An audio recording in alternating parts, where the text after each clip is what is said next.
මිස්ටන්රය කඩේකට ගියාම බඩු දාලා දෙන්නේ shopping bag එකේ. ඒ shopping bag එකේ ගානත් අරගෙන තමයි. මීට කලින් එහෙම තමයි. නොමිඩ shopping bag දුන්නේ නෑ. දැන් තම්සා අලුත් නීතියක් ගෙන තියෙනවා shopping bag මිල දීලා ගන්න ඕනේ කියලා.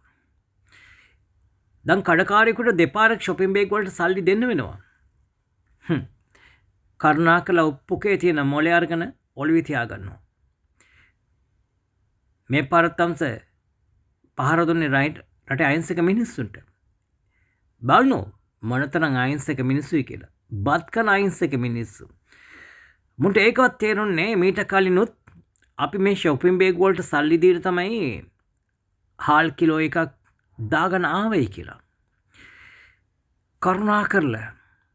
කරුණාකරලා පුකේ තියෙන මොලේ අරගෙන ඔළුවේ තියාගන්න. ආපු දායින්දලා මොනවාරි පම්පෝරියක්.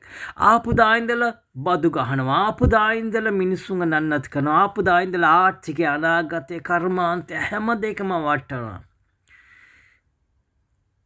තවන්සලා කොයිද යකෝ? මනුස්ස ජාතිගේ වටිනාකම දන්නේ කැලෑවල හැංගිලා ඉඳිලා අනුන්ගේ නොමිලේ අරගෙන අනුන්ගෙන් කාලා බීලා ඇන්තලා තම්සා කොයිද යකෝ? මිනිස්සුන්ගේ අමාරුව දන්නේ. ඊට වඩා හොඳයි පුක දෙනවනම් දනුත් දෙන්නේ පුක නෙවෙයි ඩයස්පොරට. ලැජ්ජයි. ඇත්තටම ලැජ්ජයි. පිරිමියෙක් නෙවෙයි. ඉස්සරහල් බලනවා යට මොනවරි තියෙනවද නැත්නම් ඒක බල්ලෙක් කඩාගෙන ගියාද කියලා. තනෙන් තන බොරුවට අයිස් තියලා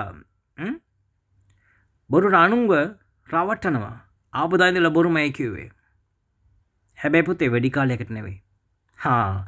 අනුන්ට කලදේ තමන්ට පළදේ කලදේ පළදේ කියන්නේ අනෝකට තමයි. තමන් කරපති තමන්ටමයි එන්නේ.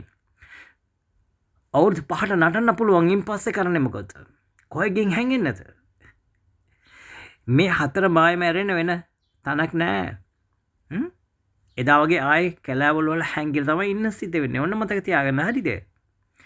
මේක තමයි පළවෙනි අන්තිම ජප්පන්ගේ ආණ්ඩුව. ආයිනේ පුතේ.